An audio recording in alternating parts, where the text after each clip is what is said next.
बैतुल खला में अपने कपड़े लटकाना दुरुस्त अमल है कि नहीं, इस चीज को हम मुख्तलिफ पहलुओं से देखते हैं।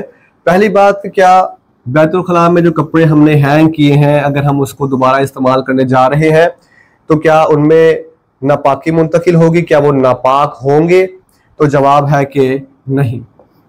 जब तक हमें उन कपड़ों में बराह रास्त नापाकी नजर नहीं आ जाती, हम अपनी आंखों से नापाकी देख नहीं लेते, सिर्फ इस शक की बुनियाद पर कि चूंकि बैतुल खला में लटकाए हुए थे अब ये नापाक ही होंगे, ये गलत बात है। नापाकी के लिए नापाकी का नजर आना, यकीन होना जरूरी है।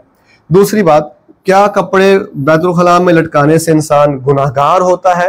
तो इसका भी जवाब है कि नहीं, इंसान गुनाहगार नहीं होता। अलबत्ता फुकाहा किराम ने इस अमल को मकरूह तंज़ीही लिखा है कि बैतुल खला में समटाइम कीड़े मकोड़े होते हैं, कपड़े वहां हैंग करेंगे, वो उनमें चले जाएंगे, दोबारा पहनने पर हमें उनकी तरफ से नुकसान पहुंच सकता है।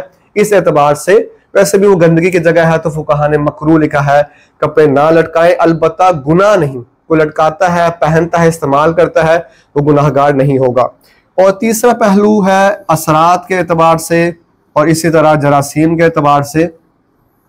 तो इस हवाले से सूफिया कराम आमिलीन की जो राय है वो यही है कि चूंकि हदीस के मुताबिक बैतुल खला में शरीर जन्नात होते हैं, इसलिए देखें दुआ पढ़ के जाना चाहिए वाशरूम में। तो सूफिया फरमाते हैं, आमिलीन फरमाते हैं कि हर चीज का चूंकि एक असर होता है और बैतुल खला में कपड़े हैंग करेंगे तो वो असर उस तक भी मुंतकिल हो सकता है। मैं ये नहीं कह रहा कि पूरे जिन्नात कपड़े में चले जाते हैं, लेकिन हर चीज का एक असर है और वो असर उन कपड़ों तक भी मुंतकिल हो सकता है, वो इंसान की शख्सियत पर असरअंदाज हो सकता है।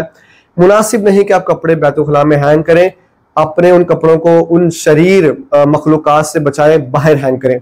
इसी तरह मेडिकली भी चूंकि जो बैतुल खला है वहां आपको पता है कि जरासीम का मामला होता है, लोग यूज करते हैं और जरासीम का वहां होना एक आम सी बात है, तो जरासीम भी कपड़ों तक मुंतकिल हो सकते हैं। तो मेडिकली भी इस बात को अच्छा नहीं समझा गया कि हमारे कपड़े वॉशरूम में हैंग किए जाए, तो इसलिए असरात के एतबार से और जरासीम के एतबार से बचना चाहिए, बेहतर है।